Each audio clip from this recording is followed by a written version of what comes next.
जितना role RSS BJP का है उतना रोल कांग्रेस का भी रहा है।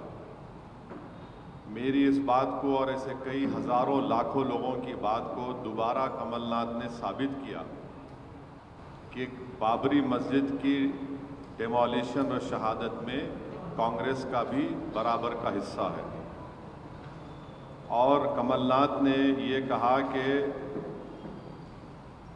राम मंदिर का क्रेडिट बीजेपी नहीं ले सकती, राजीव गांधी के रोल को नहीं भूलना चाहिए। ताला खोला राजीव गांधी ने और उन्होंने कहा कि हमको तारीख को नहीं भूलना चाहिए।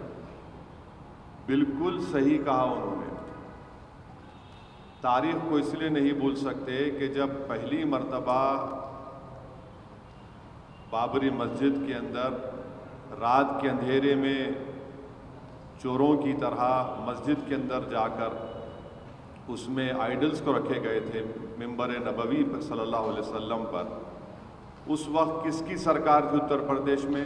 कांग्रेस की थी। मुख्यमंत्री कौन था? जीबी पंत साहब थे। फिर उसके बाद मुसलमानों से मस्जिद को बंद कर दिया गया और पूजा की इजाज़त दी गई। उस वक्त भी देश में और उत्तर प्रदेश में कांग्रेस की सरकार थी।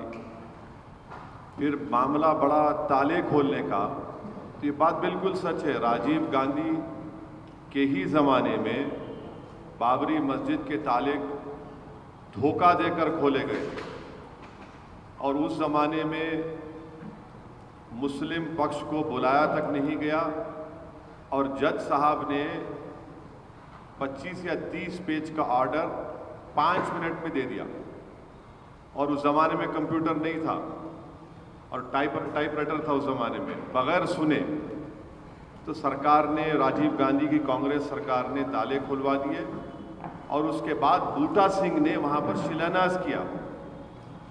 तो ये बात कमलनाथ ने साबित कर दिया कि बाबरी मस्जिद को जो छीना गया है उसमें बराबर का रोल कांग्रेस पार्टी का बीजेपी आरएसएस के साथ रहा है।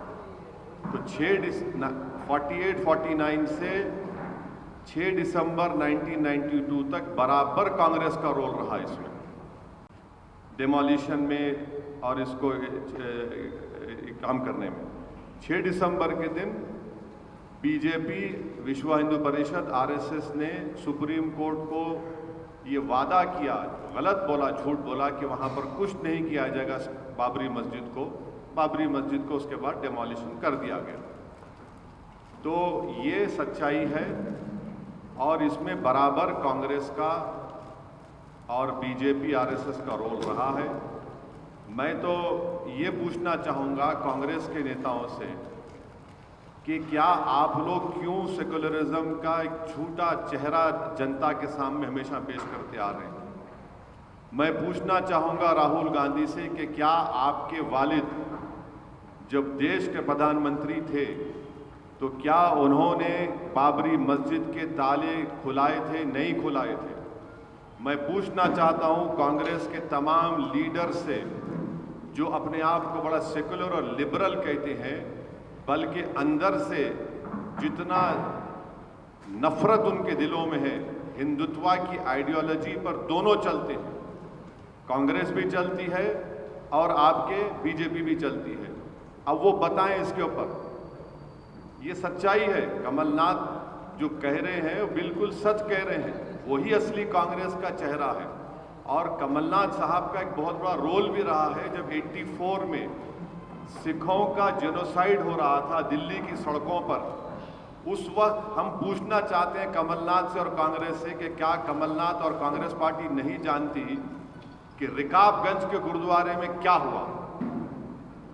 कमलनाथ जानते हैं।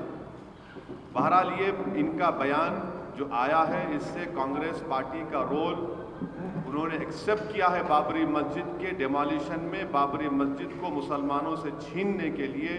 बल्कि मुसलमान नहीं, बल्कि जो इस देश के रूल ऑफ लॉ को मानते हैं, जो इस देश में सुप्रीमेसी ऑफ लॉ को मानते हैं, जो सही मानों में सेकुलरिज्म को मानते हैं, लिबर्टी को, जस्टिस को मानते हैं, उनको जो शुरू से कह रहे थे कि ये मिले हुए हैं, मिल क्या सामने आ गया।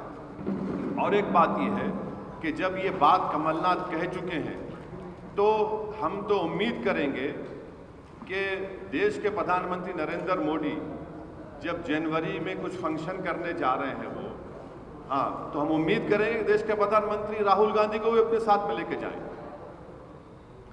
क्योंकि जो काम उनके वालिद ने शुरू किया उसको मोदी जी मुकम्मल कर रहे हैं। तो देश के प्रधानमंत्री को चाहिए कि अपने साथ राहुल गांधी को भी लेके जाएं, ये अच्छा रहेगा, राम और श्याम की जोड़ी रहेगी। तो इन दोनों को, प्रधानमंत्री को हम चाहिए कि, क्योंकि प्रधानमंत्री की पार्टी आरएसएस ने भी पूरा बराबर का हिस्सा अदा किया,